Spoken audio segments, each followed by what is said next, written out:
सम्राट अशोकाच्या काळात मौर्य साम्राज्याचा विस्तार प्रचंड होता. पण इसवी सन पूर्व 232 मध्ये अशोकाचा मृत्यू झाला. यानंतर आलेले सर्व उत्तराधिकारी कमकुवत निघाले. परिणामतः मौर्य साम्राज्याचे विभाजन झालं.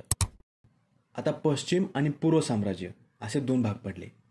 कुणाल हा पश्चिमी भागाचा प्रमुख होता, तर दशरथ हा पूर्व साम्राज्य सांभाळायचा. साम्राज्याच्या पश्चिमी भागात कायम परकीय आक्रमणाचा धोका होता. कमजोर राजा आणि मौर्य साम्राज्यावर वारंवार होणाऱ्या परकीय आक्रमणामुळे हा पश्चिमी भाग मौर्य साम्राज्याच्या हातून निसटला. तर इकडे दशरथाचे उत्तराधिकारी सुद्धा कमजोर निघाले. या सर्व अस्थिरतेमुळे मौर्य साम्राज्यातील इतर छोट्या मोठ्या राज्यांनीही याचा फायदा घेतला. त्यांनी स्वतःच्या राज्याला स्वतंत्र साम्राज्य म्हणून घोषित केलं. इकडे कलिंगनेही आपले राज्य स्वतंत्र घोषित केलं. तर आजच्या महाराष्ट्र आणि कर्नाटक राज्याचा भाग असलेल्या प्रदेशामध्ये सातवाहन हे स्वतंत्र राज्य उदयास आलं. मौर्य साम्राज्याचा शेवटचा सम्राट होता बृहद्रथ.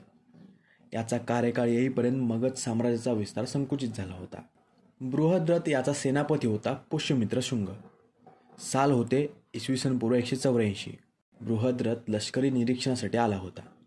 तेव्हा पुष्यमित्राने सार्वजनिकपणे या बृहद्रथाची हत्या केली आणि स्वतःला राजा म्हणून घोषित केलं. आणि अशा प्रकारे शुंग घराण्याची सुरुवात झाली. पुष्यमित्रने विदिशा हे ठिकाण आपल्या राज्याचे मुख्य स्थान बनवलं.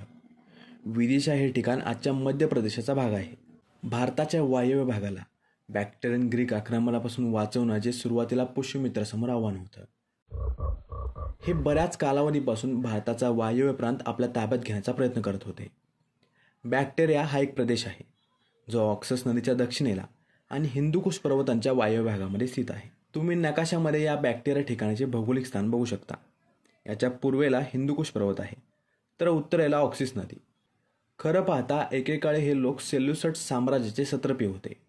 बॅक्ट्रियन ग्रीक साम्राज्याने आपला राजा डेमेट्रियसच्या मदतीने भारताचा वायव्य भाग जिंकून घेतला. यांनी तक्षशिलेला आपली राजधानी म्हणून घोषित केलं. हे इथपर्यंत थांबले नाहीत. त्यांनी काही काळासाठी पाटलीपुत्रसुद्धा आपल्या ताब्यात घेतलं होतं. पण इकडे पुष्यमित्राने यांना हाकलून लावलं आणि आपला भूभाग परत मिळवला. इतिहासात पुष्यमित्रला एक कट्टर ब्राह्मण राजा म्हणून ओळख प्राप्त आहे.